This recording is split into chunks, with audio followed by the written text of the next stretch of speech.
Global citizens, thank you for making an hour of your time to watch a special address on climate action.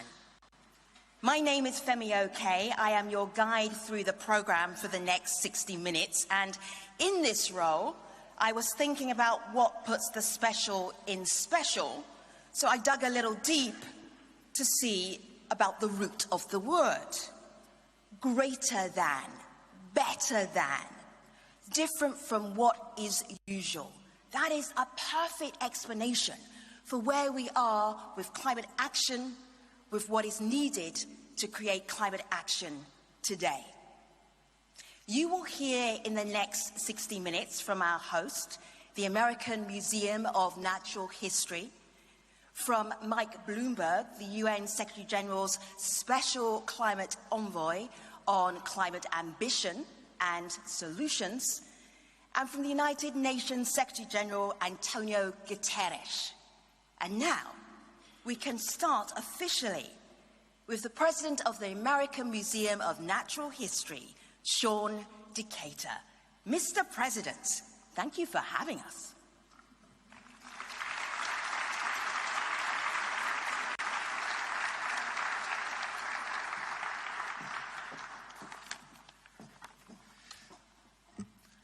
Good morning. I'd like to offer a welcome to His Excellency Antonio Guterres, Secretary General of the United Nations, the Honorable Michael Bloomberg, the Secretary General's Special Envoy for Climate Ambition and Solutions, and welcome to our distinguished guests and friends. We are in the midst of a climate crisis. That's just undeniable. The evidence is clear, but actually many of the solutions are clear as well. A much bigger difficulty is finding the will and courage to act in response to the alarm. We at the American Museum of Natural History are honored to be the site for this important address on climate action. So we share the Secretary General's sense of urgency about the need for action and to support efforts to mobilize and amplify change. In fact, the museum is a particularly important site to host this conversation. This is a scientific research institution that examines the natural history of the planet, ecosystems, species, habitats, and the threats to them, the ways in which human culture has shaped the planet, and how changes in the planet are impacting human culture. But more than that, the museum brings this science to the public through exhibitions, educational programs, and activities to expand not only scientific literacy, but the public's comfort with complexity. At a time when our planet is under threat every day, diverse audiences come together here on common ground in an institution dedicated to inquiry, discovery, and communication. And this institution has the ability, indeed the responsibility, not only to deepen public understanding of the climate crisis, not only to spur individuals to take action, but to inspire all of us to imagine life in a world that has found the will to address this existential threat. That can give us all hope for a shared future. Much of the museum's work in climate action and education has been inspired by Plan NYC, launched in this very room during Michael Bloomberg's tenure as New York's mayor. It placed New York City at the forefront of urban sustainability, environmental action, and climate change mitigation. So I'm pleased this morning to introduce Michael Bloomberg, who really for this group needs no introduction. He founded and led pioneering technology powerhouse Bloomberg LP, served 3 terms as New York City mayor, one of our time's most courageous and effective leaders on public health, education, gun violence, and climate change, and is a visionary philanthropist and change agent whose Bloomberg Philanthropies has given away $17.4 billion to support all types of work in these areas. And just last month, President Biden awarded him the Presidential Medal of Freedom, the nation's highest civilian honor, for extraordinary contributions to the United States and the world. We're honored to have with us today such a powerful champion and catalyst for environmental and climate action on this stage. And so, ladies and gentlemen, the Secretary General's Special Envoy for Climate Ambition and Solutions, the Honorable Michael Bloomberg.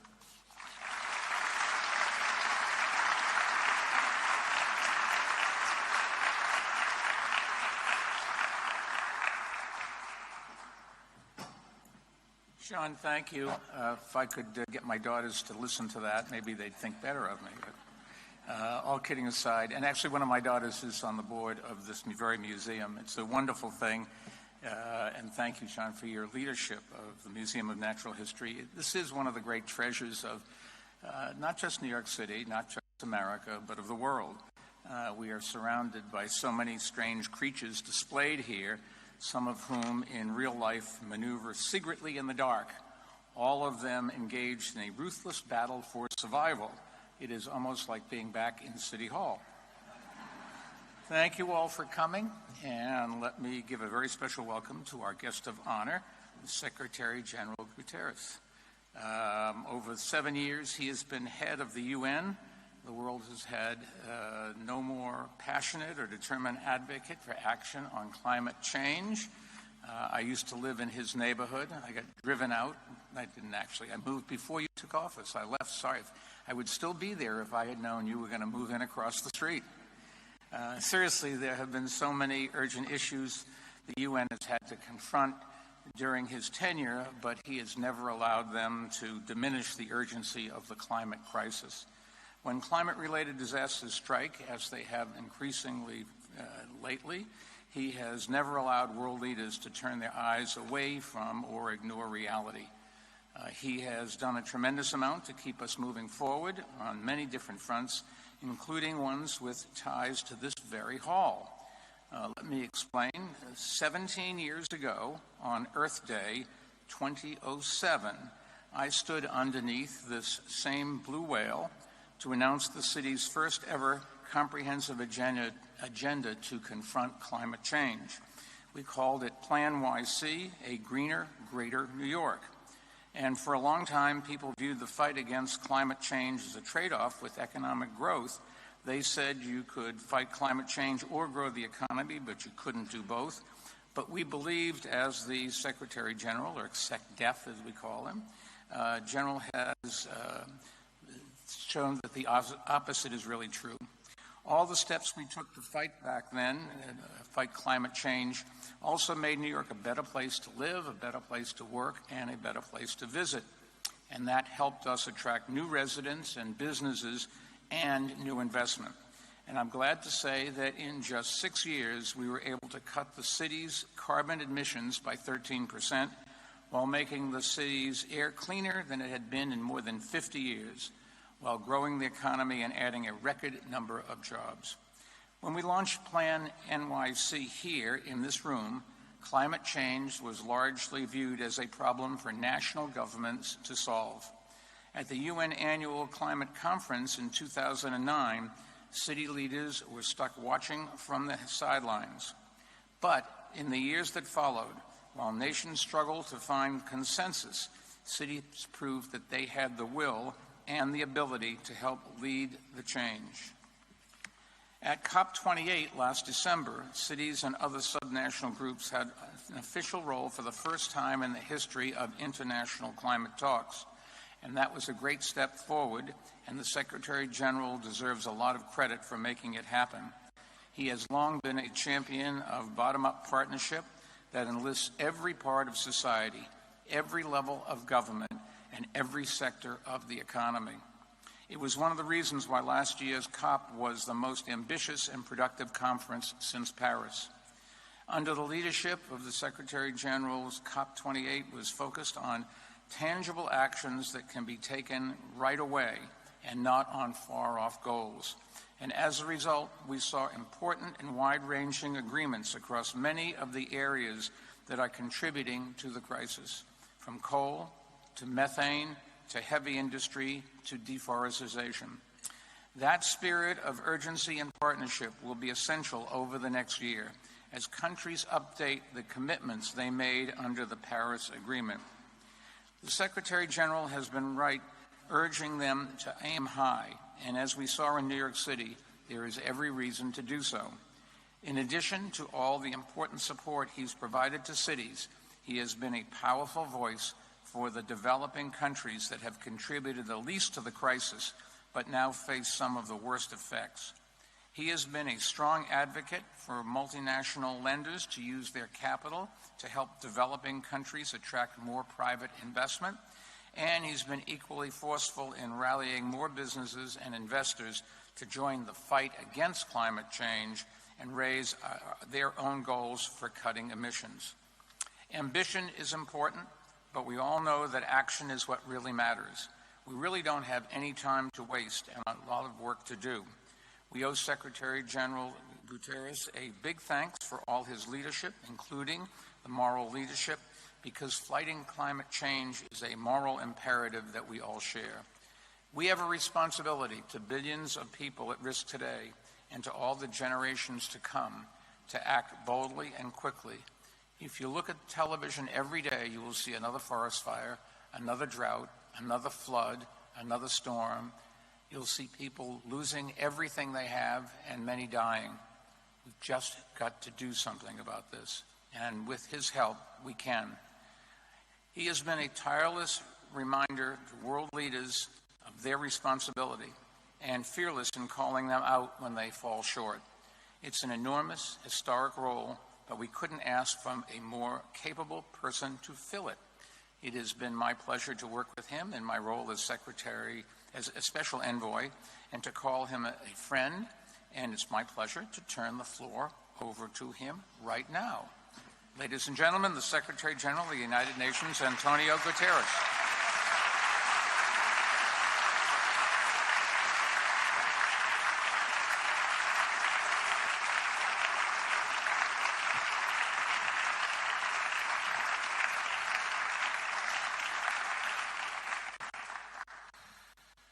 Dear friends of the planet, today is World Environment Day. It is also the day that the European Commission's Copernicus Climate Change Service officially reports May 2024 as the hottest May in recorded history. This marks 12 straight months of the hottest months ever. For the past year, every turn of the calendar has turned up the heat. Our planet is trying to tell us something, but we don't seem to be listening. Dear friends, the American Museum of Natural History is the ideal place to make the point. This great museum tells the amazing story of our natural world, of the vast forces that have shaped life on Earth over billions of years. And humanity is just one small blip on the radar.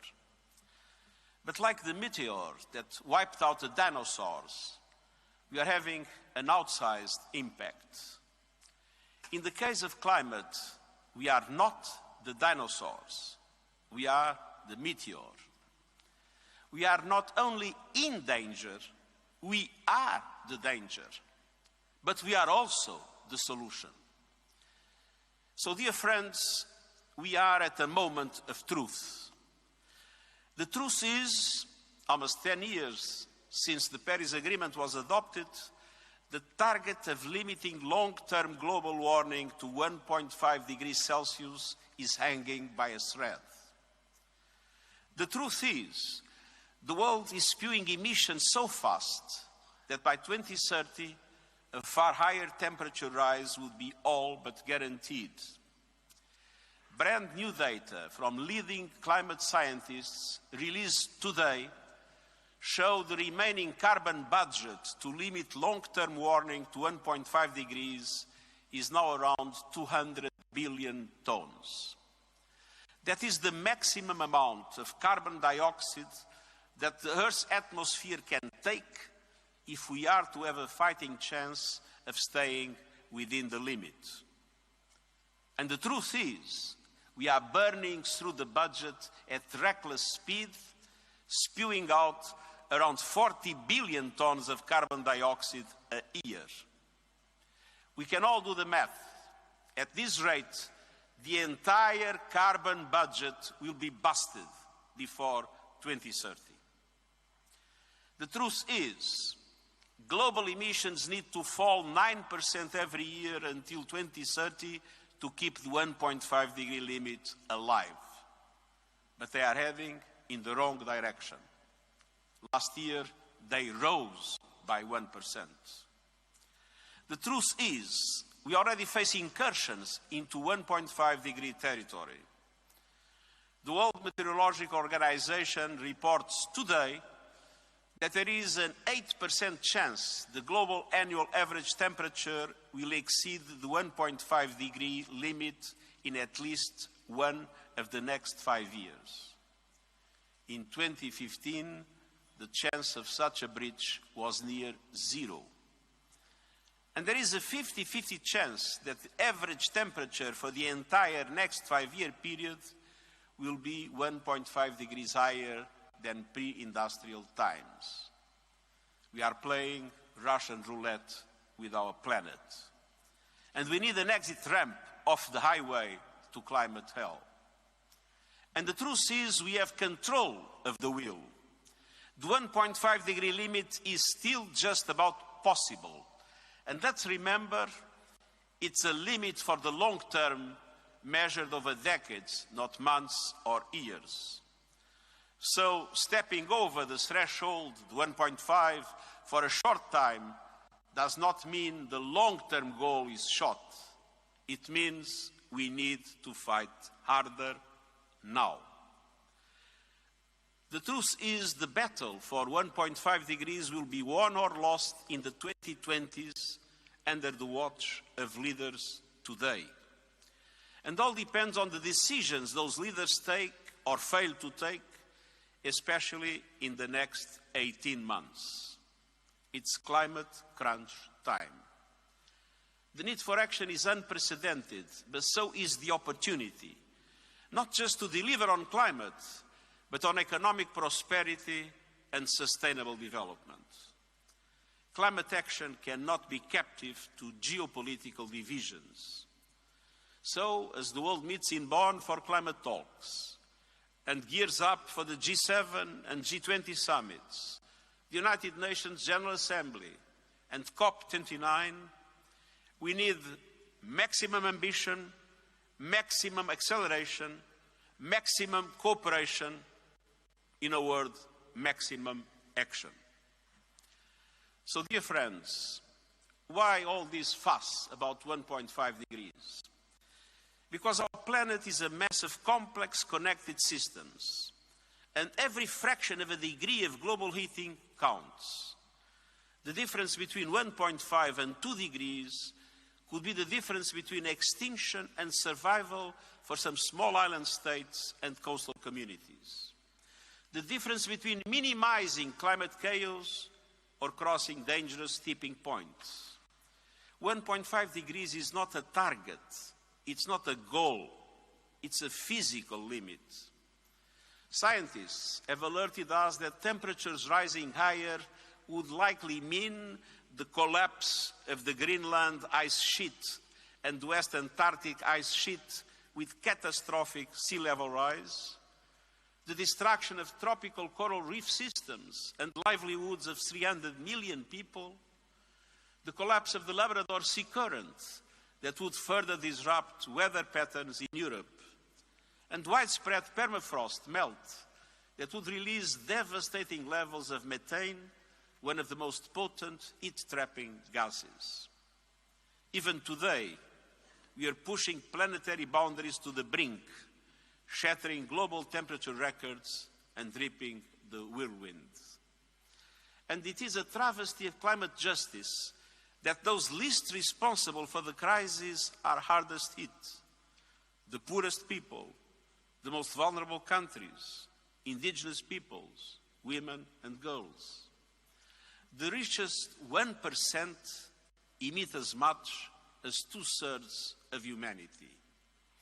And extreme events turbocharged by climate chaos are piling up, destroying lives, pummeling economies, and hammering health, wrecking sustainable development, forcing people from their homes, and rocking the foundations of peace and security as people are displaced and vital resources depleted. Already this year, a brutal heat wave has baked Asia with record temperatures, shriveling crops, closing schools, and killing people. Cities from New Delhi to Bamako to Mexico City are scorching. Here in the US, savage storms have destroyed communities and lives. We have seen drought disasters declared across Southern Africa, and extreme rains flood the Arabian Peninsula, East Africa, and Brazil. And the mass global coral bleaching caused by unprecedented ocean temperatures soaring past the worst predictions of scientists. The cost of all this chaos is hitting people where it hurts. From supply chains severed to rising prices, mounting food insecurity, and uninsurable homes and businesses. And that bill will keep growing. Even if emissions hit zero tomorrow, a recent study found that climate chaos will still cost at least 38 trillion a year by 2050. Climate change is the mother of all stealth taxes paid by everyday people and vulnerable countries and communities. Meanwhile, the godfathers of climate chaos, the fossil fuel industry, rake in record profits and feast off trillions in taxpayer-funded subsidies. Dear friends, we have what we need to save ourselves. Our forests, our wetlands, and our oceans absorb carbon from the atmosphere. They are vital to keeping 1.5 alive or pulling us back if we do overshoot that limit. We must protect them, and we have the technologies we need to slash emissions. Renewables are booming as costs plummet and governments realize the benefits of cleaner air, good jobs, energy security, and increased access to power. Onshore wind and solar are the cheapest source of new electricity in most of the world and have been for years. Renewables already make up 30% of the world's electricity supply, and clean energy investments reached a record high last year, almost doubling in the last 10. Wind and solar are now growing faster than any electricity source in history. And economic logic makes the end of the fossil fuel age inevitable. The only questions are, will that end come in time, and will the transition be just? Dear friends, we must ensure the answer to both questions is yes. And we must secure the safest possible future for people and planet. That means taking urgent action, particularly over the next 18 months, to slash emissions, to protect people and nature from climate extremes, to boost climate finance, and to clamp down on the fossil fuel industry. Let me take each element in turn. First, huge cuts in emissions led by the huge emitters. The G20 countries produce 80% of global emissions. They have the responsibility and the capacity to be out in front. Advanced G20 economies should go furthest, fastest, and show climate solidarity by providing technological and financial support to emerging G20 economies and other developing countries. Next year, governments must submit so-called national determined contributions, in other words, national climate action plans. And these will determine emissions for the coming years. At COP28, countries agreed to align those plans with the 1.5-degree limit. But these national plans must include absolute emission reduction targets for 2030 and 2035. They must cover all sectors, all greenhouse gases, and the whole economy. And they must show how countries will contribute to the global transitions essential to 1.5 degrees, putting us on a path to global net zero by 2050, to phase out fossil fuels, and to hit global milestones along the way, year after year and decade after decade. That includes, by 2030, contributing to cutting global production and consumption of all fossil fuels by at least 30%, and making good on commitments made at COP28 on ending deforestation, doubling energy efficiency, and tripling renewables. Every country must deliver and play their rightful part. And that means that G20 leaders working in solidarity to accelerate a just global energy transition aligned with the 1.5 degree limit, they must assume their responsibilities. We need cooperation, not finger-pointing. It means that G20 aligning their national climate action plans, their energy strategies, and their plans for fossil fuel production and consumption within a 1.5 degree future. And it means the G20 pledging to reallocate subsidies from fossil fuels to renewables, storage and grid modernization, and support for vulnerable communities. It means the G7 and other OECD countries committing to end coal by 2030 and to create fossil fuel-free power systems and reduce oil and gas supply and demand by 60% by 2035.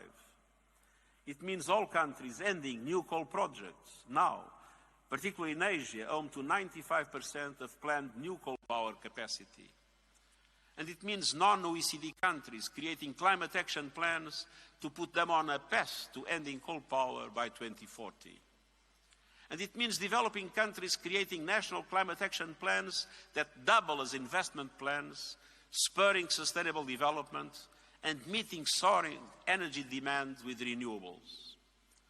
The United Nations is mobilizing our entire system to help developing countries to achieve these through our Climate Promise initiative. Every city, region, industry, financial institution, and company must also be part of the solution. They must present robust transition plans by COP30 next year in Brazil at the latest. Plans aligned with 1.5 degrees and the recommendations of the UN high-level expert group on net zero. Plans that cover emissions across the entire value chain, that include interim targets and transparent verification processes, and that steer clear of the dubious carbon offsets that erode public trust while doing little or nothing to help the climate. We can't fool nature. False solutions will backfire. We need high-integrity carbon markets that are credible and with rules consistent with limiting warming to 1.5 degrees. And I also encourage scientists and engineers to focus urgently on carbon dioxide removal and storage, to deal safely and sustainably with final emissions from the heavy industries hardest to clean. And I urge governments to support them. But let me be clear, these technologies are not a silver bullet. They cannot be a substitute for drastic emission cuts or an excuse to delay fossil fuel phase-out. But we need to act on every front. Dear friends, the second area for action is ramping up protection from the climate chaos of today and tomorrow. It is a disgrace that the most vulnerable are being left stranded, struggling desperately to deal with a climate crisis they did nothing to create. We cannot accept a future where the rich are protected in air-conditioned bubbles while the rest of humanity is lashed by lethal weather in unlivable lands. We must safeguard people and economies. Every person on Earth must be protected by an early warning system by 2027. And I urge all partners to boost support for the United Nations Early Warnings for All Action Plan. In April, the G7 launched the Adaptation Accelerator Hub. By COP29, this initiative must be translated into concrete action to support developing countries in creating adaptation investment plans and putting them into practice. And I urge all countries to set up their adaptation and investment needs clearly in their new national climate plans. But change on the ground depends on money on the table. For every dollar needed to adapt to extreme weather, only about 5 cents is available. At the first step, all developed countries must honor their commitment to double adaptation finance to at least $40 billion a year by 2025. And they must set out a clear plan to close the adaptation finance gap by COP29 in November. But we also need more fundamental reform. And that leads me on to my third point, finance. Dear friends, if money makes the world go round, today's unequal financial flows are sending us spinning towards disaster. The global financial system must be part of the climate solution. Eye-watering debt repayments are drying up funds for climate action. Extortion-level capital costs are putting renewables virtually out of reach for most developing and emerging economies. Astoundingly, and despite the renewables boom of recent years, clean energy investments in developing and emerging economies outside of China have been stuck at the same levels since 2015. Last year, just 15% of new clean energy investments went to emerging markets and developing economies outside China, countries representing nearly 2/3 of the world's population. And Africa was home to less than 1% of last year's renewables installations, despite its wealth of natural resources and vast renewables potential. The International Energy Agency reports that clean energy investments in developing and emerging economies beyond China need to reach up to $1.7 trillion a year by the early 2030s. In short, we need a massive expansion of affordable public and private finance to fuel ambitious new climate plans and deliver clean, affordable energy for all. The September Summit of the Future is an opportunity to push reform of the international financial architecture and action on debt. And I urge countries to take it. And I urge G7 and G20 summits to commit to using their influence within multilateral development banks to make them better, bigger, and bolder, and able to leverage far more private finance at reasonable cost. Countries must make significant contributions to the new Loss and Damage Fund and ensure that it is open for business by COP29. And they must come together to secure a strong finance outcome from COP this year, one that builds trust and confidence, catalyzes the trillions needed, and generates momentum for reform of the international financial architecture. But none of these will be enough without new, innovative sources of funds. It's time to put an effective price on carbon and tax the windfall profits of fossil fuel companies. And by COP29, we need early movers to go from exploring to implementing solidarity levies on sections such as shipping, aviation, and fossil fuel extraction to help fund climate action. This should be scalable, fair, and easy to collect and administer. And none of this is charity. It is enlightened self-interest. Climate finance is not a favor. It's a fundamental element to a livable future for all. Dear friends, fourth and finally, we must directly confront those in the fossil fuel industry who have shown relentless zeal for obstructing progress over decades. Billions of dollars have been thrown at distorting the truth, deceiving the public, and sowing doubt. And I thank the academics and the activists, the journalists and the whistleblowers who have exposed those tactics, often at great personal and professional risk. And I call on leaders in the fossil fuel industry to understand that if you are not in the fast lane to clean energy transformation, You are driving your business into a dead end and taking us all with you. Last year, the oil and gas industry invested a measly 2.5% of its total capital spending on clean energy. Doubling down on fossil fuels in the 21st century is like doubling down on horseshoes and carriage wheels in the 19th. So, to fossil fuel executives, I say, your massive profits give you the chance to lead the energy transition. Don't miss it. And financial institutions are also critical because money talks. It must be a voice for change. And I urge financial institutions to stop bankrolling fossil fuel destruction and start investing in a global renewables revolution. To present public, credible and detailed plans to transition from fossil fuels to clean energy with clear targets for 2025 and 2030. And to disclose your climate risks, both physical and transitional, to your shareholders and regulators. Ultimately, such disclosure should be mandatory. Dear friends, many in the fossil fuel industry have shamelessly greenwashed, even as they have sought to delay climate action with lobbying, legal threats, and massive ad campaigns. And they have been aided and abetted by advertising and PR companies. Mad Men, remember the TV series, Fueling the Madness.